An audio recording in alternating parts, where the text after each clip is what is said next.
യേശുവേ, അങ്ങയുടെ തിരുവചനം ശ്രവിക്കുവാനും ഗ്രഹിക്കുവാനും ഞങ്ങളുടെ ബുദ്ധിയെ പ്രകാശിപ്പിക്കണമേ. നിയമാവർത്തന പുസ്തകത്തിൽ നിന്നുള്ള വായന 28-ാം അധ്യായം 1 മുതൽ 24 വരെയുള്ള തിരുവചനങ്ങൾ. നിന്റെ ദൈവമായ കർത്താവിൻ്റെ വാക്കു കേട്ട് ഇന്ന് ഞാൻ നിനക്ക് നൽകുന്ന കൽപ്പനകളെല്ലാം സൂക്ഷ്മമായി പാലിക്കുമെങ്കിൽ അവിടുന്ന് നിന്നെ ഭൂമിയിലെ മറ്റെല്ലാ ജനതകളെയും കാൾ ഉന്നതനാക്കും. അവിടുത്തെ വചനം ശ്രവിച്ചാൽ അവിടുന്ന് ഈ അനുഗ്രഹങ്ങളെല്ലാം നിന്റെ മേൽ ചൊരിയും. നഗരത്തിലും വയലിലും നീ അനുഗ്രഹീതനായിരിക്കും. നിന്റെ സന്തതികളും വിളവുകളും മൃഗങ്ങളും കന്നുകാലിക്കൂട്ടവും ആട്ടിൻപറ്റവും അനുഗ്രഹിക്കപ്പെടും. നിന്റെ അപ്പക്കുട്ടയും മാവ് കുഴയ്ക്കുന്ന കലവും അനുഗ്രഹിക്കപ്പെടും. സകല പ്രവൃത്തികളിലും നീ അനുഗ്രഹീതനായിരിക്കും. നിനക്കെതിരെ വരുന്ന ശത്രുക്കളെ നിന്റെ മുൻപിൽ വച്ച് കർത്താവ് തോൽപ്പിക്കും. നിനക്കെതിരായി അവർ ഒരു വഴിയിലൂടെ വരും, 7 വഴിയിലൂടെ പലായനം ചെയ്യും. നിന്റെ കളപ്പുരകളിലും നിന്റെ പ്രയത്നങ്ങളിലും കർത്താവ് അനുഗ്രഹം വർഷിക്കും. നിന്റെ ദൈവമായ കർത്താവ് നിനക്ക് തരുന്ന ദേശത്ത് അവിടുന്ന് നിന്നെ അനുഗ്രഹിക്കും. അവിടുത്തെ കൽപ്പനകൾ പാലിച്ച് അവിടുത്തെ മാർഗത്തിൽ ചരിച്ചാൽ കർത്താവ് നിന്നോട് ശപഥം ചെയ്തിട്ടുള്ളതുപോലെ നിന്നെ തൻ്റെ വിശുദ്ധ ജനമായി ഉയർത്തും. കർത്താവിൻ്റെ നാമം നീ വഹിക്കുന്നത് കാണുമ്പോൾ ലോകത്തിലുള്ള സകല മനുഷ്യരും നിന്നെ ഭയപ്പെടും. നിനക്ക് നൽകുമെന്ന് നിന്റെ പിതാക്കന്മാരോട് ശപഥം ചെയ്തിട്ടുള്ള ദേശത്ത് കർത്താവ് ധാരാളം മക്കളെയും കന്നുകാലികളെയും നിനക്ക് തരും. സമൃദ്ധമായ വിളവ് നൽകി അവിടുന്ന് നിന്നെ സമ്പന്നനാക്കും. കർത്താവ് തൻ്റെ വിശിഷ്ട ഭണ്ഡാകാരമായ ആകാശം തുറന്ന് നിന്റെ ദേശത്ത് തക്ക സമയത്ത് മഴ പെയ്യിച്ച് നിന്റെ എല്ലാ പ്രയത്നങ്ങളെയും അനുഗ്രഹിക്കും. അനേകം ജനതകൾക്ക് നീ കടം കൊടുക്കും, നിനക്ക് കടം വാങ്ങേണ്ടി വരികയില്ല. കർത്താവ് നിന്നെ ജനതകളുടെ നേതാവാക്കും, നീ ആരുടെയും ആജ്ഞാനുവർത്തിയായിരിക്കുകയില്ല.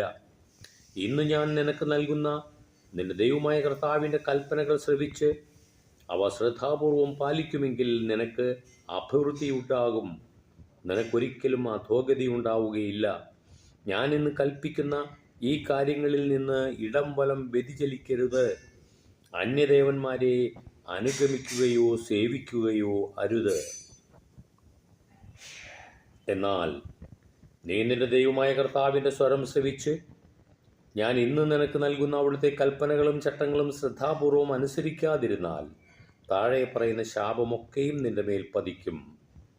നഗരത്തിലും വയലിലും നീ ശപിക്കപ്പെട്ടവനായിരിക്കും. നിന്റെ അപ്പക്കുട്ടയും മാവ് കുഴയ്ക്കുന്ന കലവും ശാപഗ്രസ്തമായിരിക്കും. നിന്റെ സന്താനങ്ങളും വിളവുകളും കന്നുകാലിക്കൂട്ടവും ആട്ടിൻപറ്റവും ശപിക്കപ്പെടും. സകല പ്രവൃത്തികളിലും നീ ശക്തനായിരിക്കും.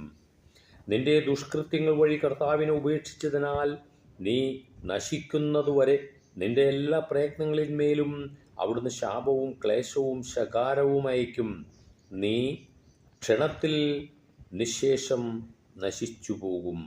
നീ കൈവശപ്പെടുത്താൻ പോകുന്ന ദേശത്ത് നിന്നെ സംഹരിക്കുന്നതുവരെ കർത്താവ് നിന്റെ മേൽ തീരാ വ്യാധികളയക്കും. ക്ഷയം, പനി, വീക്കം, അത്യുഷ്ണം, വാൾ, വരൾച്ച, വിഷക്കാറ്റ്, പൂപ്പൽ ഇവ കൊണ്ട് കർത്താവ് നിന്നെ പ്രഹരിക്കും. നിശേഷം നശിക്കുന്നതുവരെ ഇവ നിന്നെ വേട്ടയാടും. നിനക്ക് മുകളിലുള്ള ആകാശം പിത്തളയും കീഴുള്ള ഭൂമി ഇരുമ്പുമായി മാറും. കർത്താവ് നിന്റെ ദേശത്ത് മഴയ്ക്കു പകരം പൊടിയും പൂഴിയും വർഷിക്കും.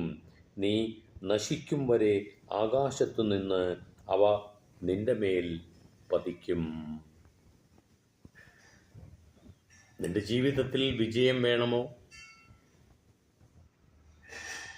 ദൈവത്തിൻ്റെ കൽപ്പനകൾ അനുസരിക്കൂ. ഇനി ആ കൽപ്പനകൾ ലംഘിച്ചാൽ, അവിടുത്തെ അറിയാതെ നീ ജീവിച്ചാൽ നിനക്ക് വലിയ ശാപവും വലിയ ശിക്ഷയുമായിരിക്കും ലഭിക്കുക എന്നാണ് നാം ഇപ്പോൾ വായിച്ചു കേട്ടത്. അതുകൊണ്ട് ദൈവത്തോട് ചേർന്ന് നിന്നുകൊണ്ട് അവിടുത്തെ പ്രമാണങ്ങളും കൽപ്പനകളും അനുസരിച്ചുകൊണ്ട് നമുക്ക് ജീവിത വിജയത്തിന് വേണ്ടി യത്നിക്കാം. ഏവർക്കും സമാധാനം നിറയട്ടെ.